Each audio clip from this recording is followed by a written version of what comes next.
हरियाणा विधानसभा के शीतकालीन सत्र की शुरुआत हो चुकी है। इस दौरान सड़क से लेकर सदन तक भर्ती फर्जीवाड़ा गरमाया हुआ है। कांग्रेस विधायक किरण चौधरी की तरफ से काम रोको प्रस्ताव को भी मंजूरी मिली, जिस पर हमारे संवाददाता रवि चंदेल ने किरण चौधरी से खास बातचीत की है। उन्होंने क्या कुछ कहा है, जरा सुनिए आप। हरियाणा विधानसभा के शीतकालीन सत्र का आगाज हुआ है। इस दौरान किन किन मुद्दों पर चर्चा हुई और किन मुद्दों को सिरे से नकारा गया, इस विषय पर चर्चा करने के लिए हमारे साथ मौजूद हैं कांग्रेस की वरिष्ठ नेत्री किरण चौधरी। हम सबसे पहले तो ये बताएं कि किन किन मुद्दों पर आज मुख्य रूप से चर्चा हुई जीरो आवर के अंदर, उस बारे में बताएं। जीरो आवर एक ऐसा आवर होता है जिसमें आप सारी बात उठा सकते हो, लेकिन जब प्रश्नों के जरिए आपने देखा होगा कि प्रश्नकाल के अंदर सप्लीमेंट्री जो है, वो जो विधायक प्रश्न रखता है उसकी 2 सप्लीमेंट्री होती हैं, लेकिन और दूसरे विधायक भी जो हैं उसके ऊपर सप्लीमेंट्री पूछ सकते हैं, लेकिन यहाँ इजाजत नहीं दी जाती है। तो ये बड़े दुर्भाग्य की बात है, क्योंकि जब आपके प्रश्न लगते नहीं हैं, आपकी कॉलिंग अटेंशन सारे के सारे निरस्त हो जाते हैं, तो सारा का सारा यही एक जरिया होता है जिसके जरिए सरकार को जो है आप उसका आईना दिखा पाओ, वो नहीं हो पाया। तो अब जल्दबाजी में 3 मिनट में जो बातें हैं वो तोते की तरह वो रटनी पड़ती है। 3 मिनट में क्या क्या कर सकते हो।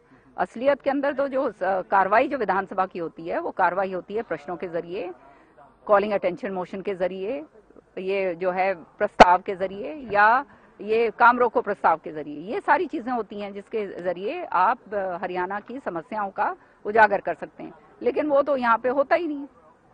अगर एमएसपी की बात करें तो एमएसपी को कानूनन अमलीजामा पहनाने के लिए आप बाकायदा बिल भी लेकर आई थी, उसको लेकर क्या कुछ चर्चा हुई, नहीं हुई, या उसे निरस्त किया गया, उसके बारे में बताएं। बिल मैं नहीं लेकर आ सकती, क्योंकि हरियाणा विधानसभा का इख्तियार नहीं है इसके ऊपर कानून बनाना। कानून केवल केंद्र सरकार बना सकती है। मैं जो लेकर आई हूँ वो एक प्रस्ताव है, एक सिफारिश है कि जो हरियाणा सरकार यहाँ पे हरियाणा का पूरा विधानसभा उसको पारित करके केंद्र को सिफारिश करके भेज सकता है कि हरियाणा का कृषि प्रधान प्रदेश है, और जब तीनों काले कानूनों के ऊपर आपने जब वापस कर लिया है, और जब कानून पास हुए थे तब धन्यवाद प्रस्ताव भेजा था केंद्र को, तो धन्यवाद प्रस्ताव आप भेज सकते हैं, तो ये प्रस्ताव भी आप भेज सकते हैं कि आप एमएसपी जो है इसका कानून केंद्र जल्द से जल्द बनाए। तो वो प्रस्ताव जो है एमएसपी का, वो मैं विधानसभा के अंदर किसान भाइयों के लिए लेकर आई हूँ, क्योंकि इन्हीं की बात थी, इन्हीं का वायदा था कि 2022 तक हम आय दुगनी करेंगे। अब आय दुगनी कैसे करेंगे? 2022 तो अब आ गया, 10 दिन के अंदर अंदर 2022 आ गया है। तो जो हालात आज किसान के हैं, आय दुगनी हो, मतलब जो उसकी लागत है वो दुगनी हो गई है, उसका जो उपज है उसको दाम नहीं मिलते हैं, उसका जो है यूरिया उसको नहीं मिलता है, खाद उसको नहीं मिलती है समय पर, लाइन पे लग के टोकन जो है उसमें ली जाती हैं थाने के अंदर से। तो इस तरह की व्यवस्था इस सरकार की है, तो आप समझ सकते हैं दुगनी की तो बात ही छोड़िए, है ना। तो इसलिए जो है ये केंद्र सरकार को, और हरियाणा जब एक कृषि प्रधान प्रदेश है तो ये हमारा दायित्व बनता है सारे विधायकों का कि हम सर्वसम्मति से इसको पास करके भेजें।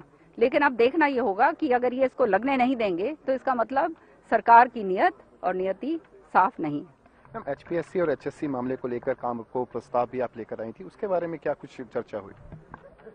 वो जो प्रस्ताव मैं लेकर आई हूँ, प्रस्ताव नहीं, वो काम रोको जो लेकर आए हैं हम, उसको जो है लगा दिया गया है। हमारे अध्यक्ष जी ने उसको लगाया, और उसके ऊपर पूरी तरह से खुलकर जो है हम चर्चा करेंगे। अब चर्चा होने देनी चाहिए, क्योंकि उन्होंने कहा एक एक प्रश्न पूछो, प्रश्न से तो नहीं उसके ऊपर बात होगी। सारा का सारा काम रोको प्रस्ताव का मतलब ये होता है कि उस दिन सारी कार्रवाई स्थगित करके उसके ऊपर विषय के ऊपर सारी चर्चा पूरी सिरे से होती है, और खास तौर से जिन्होंने दिया होता है उसको पूरा समय देना चाहिए बोलने का। तो अगर समय बोलने का दिया तो फिर मैं पूछूंगी इनसे सबसे सारे सवाल कि आज जो है किस तरह से हमारे नौजवान बच्चों की उनकी जिंदगियों के साथ जो है खिलवाड़ करा जा रहा है। 5-7 साल हो गए वो नौकरी के लिए आस लगाए बैठे हैं। इनकी ये वायदा था 75% नौकरी देने का, वो तो बात छोड़िए, जो नौकरी लगा सकते हैं वो सरकार जो है अटैची कांड खुलेआम जो है हो रहा है, और खाली एक अफसर को निलंबित करके ये सोचते हैं कि काम बन गया। और जो असली मछलियां हैं, जो असली मछली क्या, असली जो मगरमच्छ हैं, उनको पकड़ा नहीं जा रहा है। तो ये सारी बातें अब लेकर आएंगे, वो लगाया है इस बारी और हम लेकर आएंगे।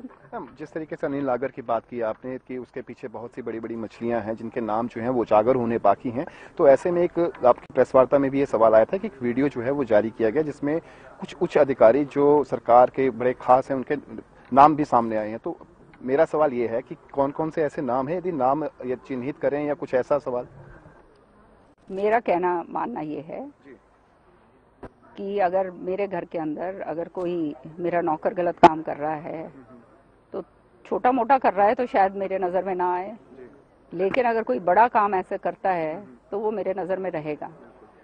तो ये कहना कि एक छोटे से अफसर को निलंबित कर दिया जाए, पहली बात उसको किस तरह से लगाया गया, क्यों लगाया गया, ऊपर के जो आला अफसर बैठे हुए हैं वो क्या वहां पे चुटकियां बजा रहे थे जब उनको पता नहीं है, तो उनको जो है क्यों नहीं शामिल किया गया।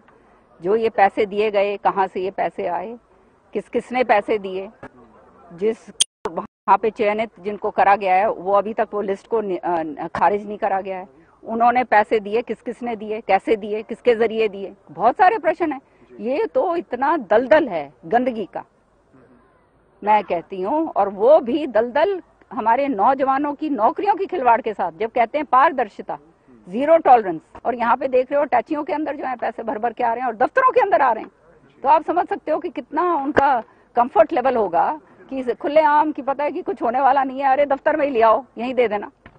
ये हालात इस सरकार के हो गए हैं, तो इससे ज्यादा और शर्म की बात क्या हो सकती है। जी बहुत बहुत शुक्रिया मैम। तो ये थी हमारे साथ कांग्रेस की वरिष्ठ नेत्री किरण चौधरी, जिन्होंने कहा कि सरकार ने इस बार जो है उनका प्रस्ताव जो है वो मंजूर तो कर लिया है, लेकिन देखना दिलचस्प होगा कि क्या उन्हें चर्चा करने का पूरा मौका मिलेगा या नहीं। चंडीगढ़ से हर खबर हरियाणा के लिए रवि चंदेल के साथ कैमरामैन किशन।